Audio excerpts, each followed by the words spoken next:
Yo, what's up, people? How's it going? It's your boy, episode 63. I'm going to do this entire one as a jingle because I'm great and Creative Mojo is my next single. Bam! What's up, everyone? It's your homeboy, Zack Miller, aka the greatest hair known to man. Maybe not. But, I'm definitely having three, and if you count Friday, 4 straight amazing hair days for those of you that only listen audio. I'm sorry, but you're missing out on such amazingness. I'm super excited to talk about this topic because it's one of the first ones that I've had on my list for a while now.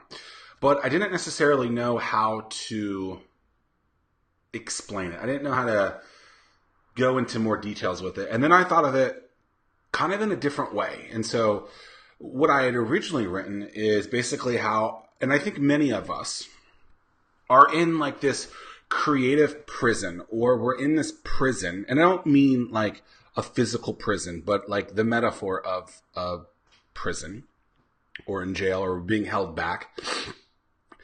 And I felt like I've been like this for months now. Not months recently, but maybe I'd say for the last 6 to 9 months I've not been there. But maybe for the 2 years before that, I was. And here's the crazy thing. I didn't even realize it. And I think many of us probably are in the very similar boat to me.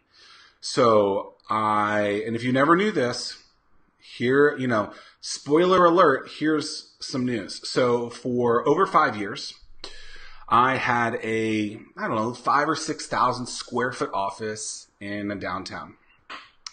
And it was fun. It was exciting. Had thousands of meetups, hosted thousands of meetups at my office, was able to help thousands of businesses over the years and build amazing relationships. Well, in August of 2017, we moved out.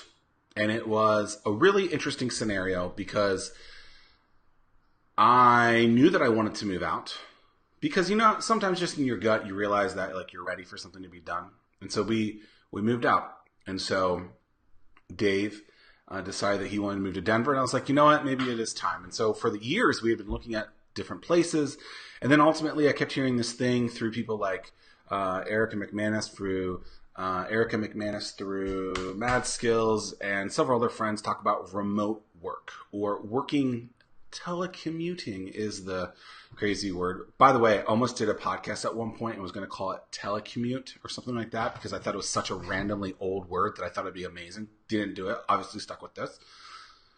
But I was like, oh, well, maybe I can just work from home. And so the idea was to work from home until the end of the year. And so I did that. And honestly, I kind of fell in love with it. And so this is my home office. For those of you guys can see, it's gotten prettier as I've decided to actually clean it up. It used to just be like a storage room. So you guys forever saw me over here. I'm not going to show you what that looks like because my wife would kill me. But not that I'm afraid to show you. It's a bunch of clothes, jeans and t-shirts. Actually, it's just one pair of jeans. But so I was happy. I was doing what I thought was good things. I was winning awards, making money, doing great things, helping businesses, doing the things that I wanted to do. And then we moved out. And then as I would reflect, walk my dog, look back at certain things, I realized, wow, like those 4 walls were really holding me back. Now, in this case, the prison was that office, right? I was not able to be creative. I was not able to do the things that I wanted to work on. I wasn't able to create content like this, create shows like this, have more conversations with people, help more people, because I felt trapped. I felt like I was in a prison. But I didn't realize it to that extent using those series of words until I got out of the scenario. And I was able to, create a lot of events. It's kind of interesting because as I was writing my introduction to Anomaly, I talked about my time in TV news, where on the surface, people would say, oh, he's doing so well. I won some awards. I was working in TV, where people think, oh, you're a celebrity because you work on TV. By the way, I'm interviewing someone from TV at 1:30 today. I'm super excited about that. That episode will come out soon because we're going to go deep dive into a lot of different things. He's kind of, his name is Blaine Stewart. He works in my market, but I've known him for a while. I actually watched the Super Bowl with him when the Saints won, so we'll probably talk about that too. But so I've kind of created a roadmap, a simple roadmap, for you to make sure that what you're doing is what you want to be doing. Now, I need to preface this by saying, number one, I'm not Dr. Phil, right? This is just me explaining the things that I've gone through.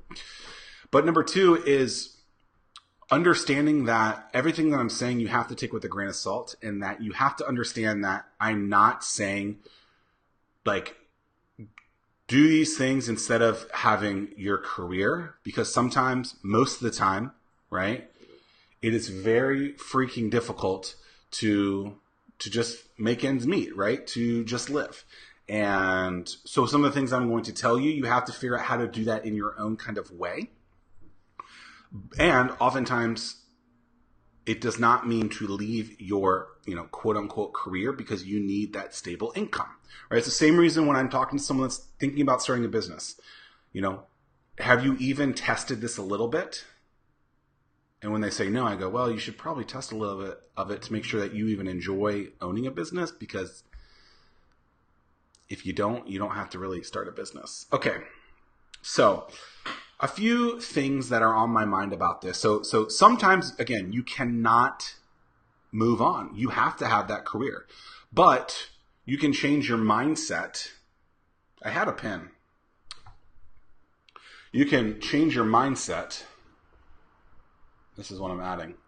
You can change your mindset so that you don't always have a case of the Mondays, right? So many people are like, oh, I hate Mondays. Well, why do you hate Mondays? You shouldn't hate Mondays because they're great, and you shouldn't be working for the weekend. Like, you shouldn't hate half of your life, basically, or a lot of your life, because you just are stuck, right? Or you're miserable, right? We've all been there.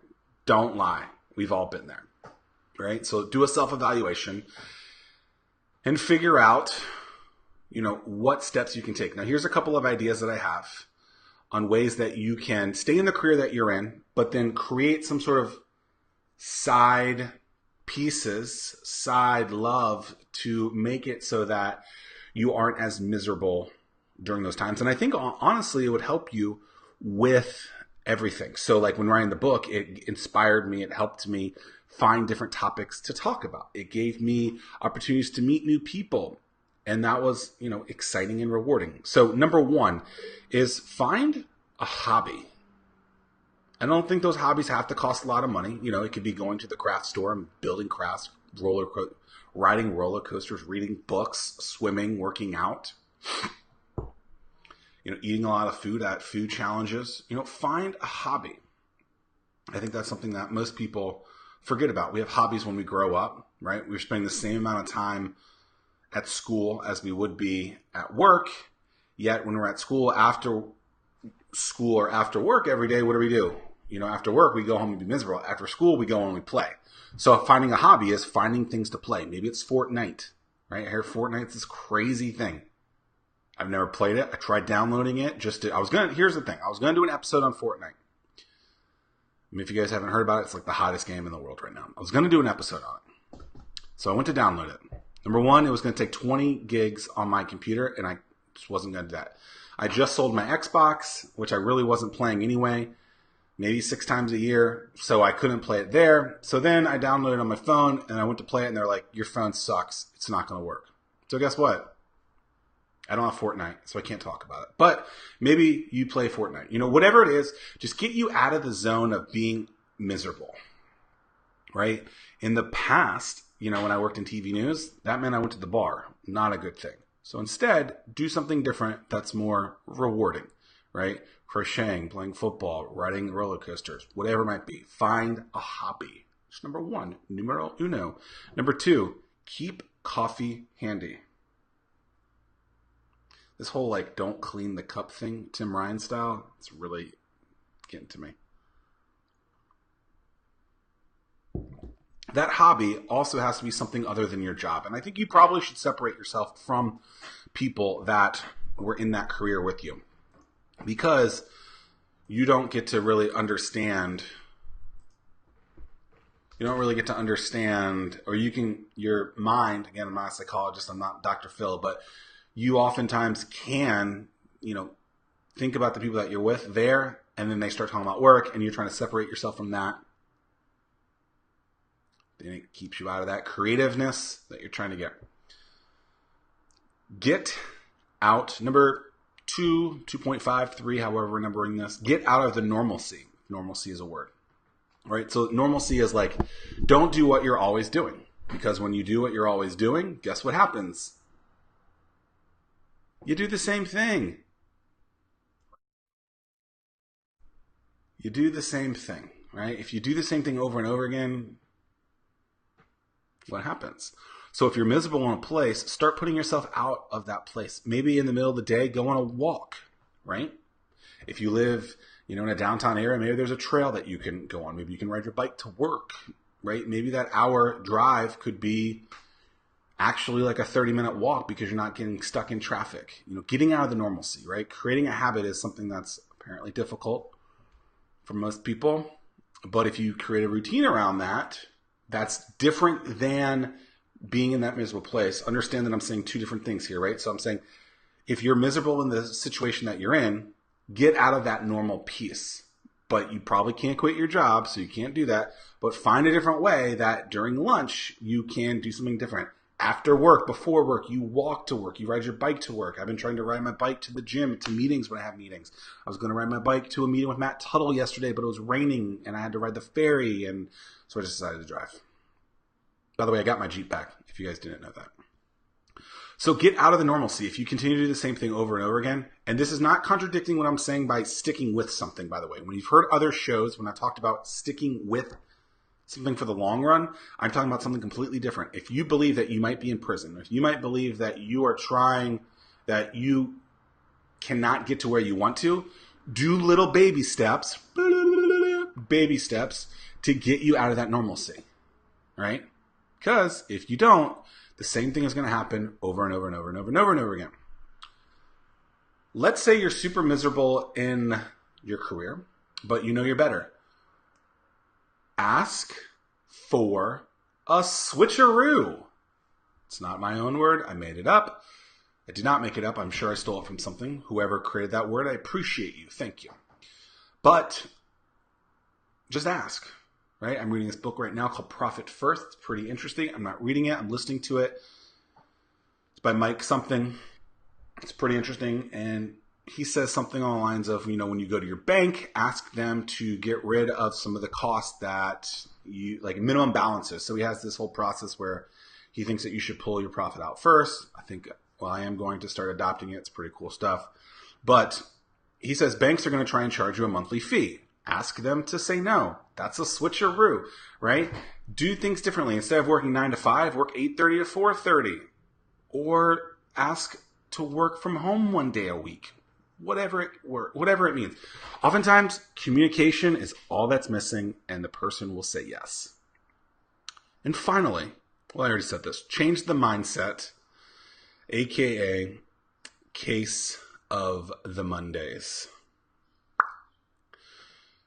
If you are going to work on Mondays thinking, ugh, this sucks, you wake up every morning thinking that. It's up to you. And I'm not trying to be like some spiritual or like life coach is like, oh, rah, rah, rah, rah. It's freaking hard to do that. And when we're miserable, it's really easy to do that. But if we start changing by using some of the guidance that I've just provided you, you're going to start enjoying those scenarios because you're not as miserable, and you don't have to be miserable. Look, bad things happen to everyone, right? But you waking up being miserable, you waking up hating Mondays, that's all up to you. And I would tell you to Stop worrying what society thinks. Stop worrying about the status quo, right? I still get crap. Zach, you need to change your hair because you're old. You should shave your beard. I am shaving my beard tonight or tomorrow.